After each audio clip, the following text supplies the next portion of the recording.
Hello আমার YouTube পরিবার, কেমন আছো তোমরা? আশা করি সকলেই খুব খুব ভালো আছো, আর আমরাও ভালো আছি তোমাদের আশীর্বাদ ও ভালোবাসায়।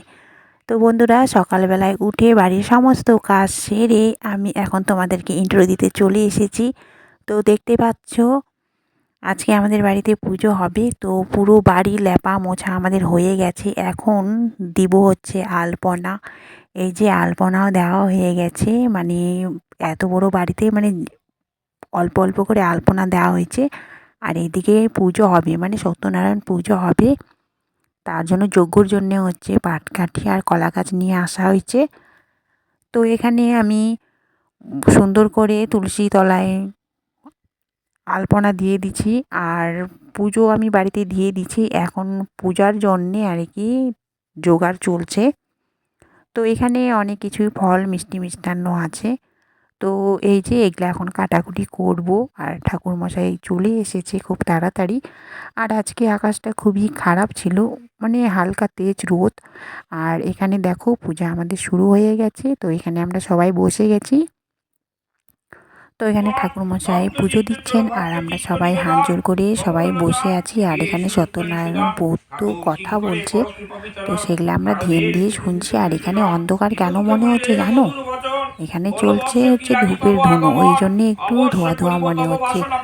আর মেয়ের শরীরটা অনেক দিন ধরেই খারাপ, তার শরীরটা খুব একটা ভালো নেই, কয়েকদিন ধরেই জ্বর চলছিল। আর এদিকে দেখো, এখন পুজো প্রায় শেষের দিকেই। তো কথাটা শোনার পরেই তখনই আর কি যজ্ঞ শুরু হয়ে যাবে।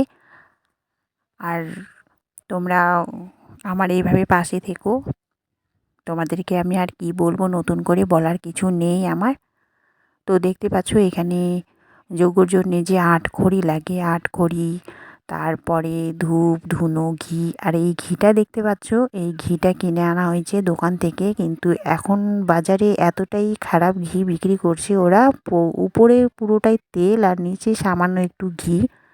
তো ঠাকুরমশাই এই কথাগুলোই বলছে যে আজকাল দেখো বাজারে কী সব বিক্রি হচ্ছে, মানে মানে কি বলবো, মানে যুগটা এতটাই খারাপ পথে চলছে, শুরু হয়ে গেছে আর কি।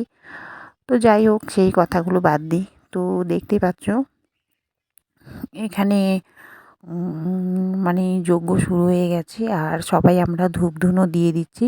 আর ঘি তো ঘি সত্যনারায়ণ পুজো শেষ হওয়ার পরে আমরা খিচুড়ি রান্না করব। খিচুড়ি, মিষ্টি, পায়েস, চাটনি, পাঁপড় এইসবই থাকবে। আর সন্ধ্যাবেলা একটু ছোট করে কীর্তন হবে। তো কীর্তনের জন্য অনেকেই আমাদের পাড়ার সবাই আসবে শুনতে।